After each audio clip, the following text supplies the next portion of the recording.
Nosso evangelho de hoje é Mateus 8, de 23 a 27. Naquele tempo, Jesus entrou na barca e seus discípulos o acompanharam. E eis que houve uma grande tempestade no mar, de modo que a barca estava sendo coberta pelas ondas. Jesus, porém, dormia. Os discípulos aproximaram-se e o acordaram, dizendo: Senhor, salva-nos, pois estamos perecendo. Jesus respondeu: Por que tendes tanto medo, homens fracos na fé? Então, levantando-se, ameaçou os ventos e o mar, e fez uma grande calmaria. Os homens ficaram admirados e diziam: Quem é este homem, que até os ventos e o mar lhe obedecem? Palavra da salvação. E eis que houve uma grande tempestade no mar. O mar pode ser interpretado como sendo o mundo, o mal e a morte. É a realidade de quem está submerso nos escombros de uma existência sem a verdade, sem o amor e sem esperança. É o mundo dos que ainda não optaram por Deus. Não descobriram a beleza e a importância de pertencer ao Senhor, de poder chamá-lo de Pai.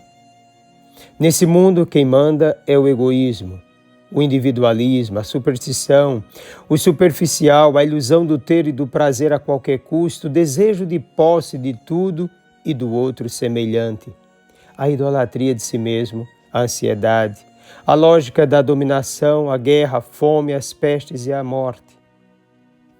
É o mundo da concorrência desumana, da exploração do outro em todos os sentidos, do faz de conta, dos terrores inconscientes vindos à tona.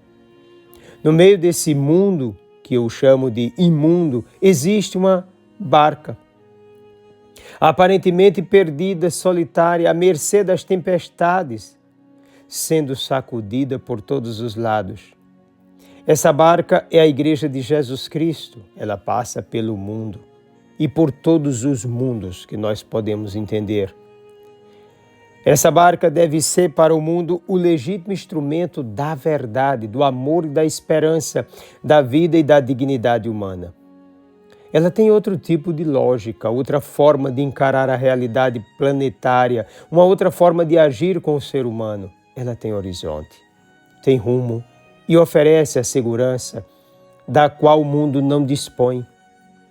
O jeito da Igreja é o de sua cabeça, o Cristo, porque sua lógica é de Cristo. Sua finalidade é a comunhão eterna com Deus.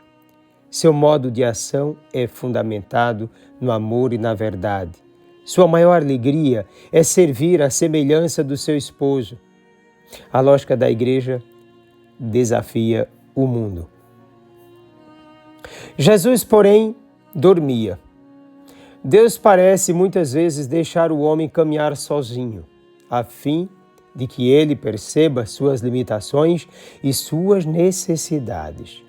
Não é que ele se afaste de verdade, uma vez que tudo é por ele sustentado. Nada pode continuar existindo se Deus se afasta.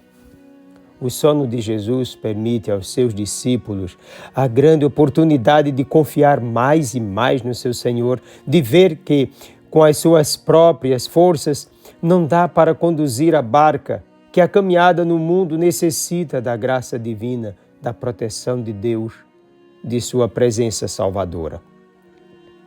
A barca não pode ser conduzida segundo os ditames da razão humana, mas segundo a lógica de Deus.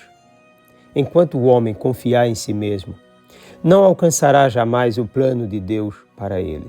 Assim é a Igreja, que não pode continuar na história, no meio do mundo, enfrentando o mal e a morte por meio das mentes brilhantes de homens e mulheres inchados de orgulho e contaminados com a forma de pensar de uma razão sem Deus.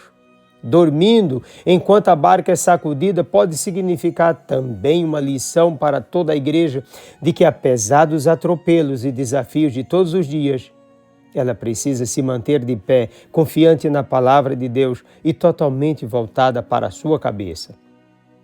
Ela não deve se desesperar diante das perseguições, pois nela está a paz. Jesus dorme, está tranquilo, está a vida está aquele que tem o poder sobre todas as coisas, que pode caminhar sobre as águas, multiplicar os pães, ressuscitar os mortos. Senhor, salva-nos, pois estamos perecendo, é o grito da igreja. Pedro estava caminhando sobre as águas quando teve medo e começou a afundar. No momento mais crítico de sua vida, ao tocar suas limitações extremas, deu o grito da necessidade mais importante: Senhor, salva-me. Esse é o grito da igreja que, apesar de santa enquanto obra de Deus e pertencente a Ele, é frágil em cada um de seus membros. Além disso, a ferocidade de Satanás e do homem sem Deus é muito incisiva contra a comunidade dos filhos de Deus. Basta ver o que acontece hoje. O mundo age sem receio, sem juízo, do modo mais esdrúxulo possível contra a igreja, procurando de toda forma desmoralizá-la ou até mesmo destruí-la. Tanto externa quanto internamente, o mundo tem afrontado os filhos de Deus dentro de sua própria casa. A igreja é difamada, traída por muitos dentro dela mesma, tratada como se fosse uma desgraça e uma agente de desumanização, e isso é histórico. O mundo chama de verdade o que é mentira, de mentira o que é verdade. Jesus é a verdade, mas o mundo insiste em contradizer seus ensinamentos, falsificando-os e ensinando segundo suas ilusões. Se bem que, por outro lado, muitos também usam, dentro de suas invenções religiosas, o nome de Jesus para alcançar o que pelo mesmo Jesus é condenado, como a busca desenfreada por dinheiro. A ganância em nome de Jesus é a moda das seitas, que são uma deturpação total do Evangelho.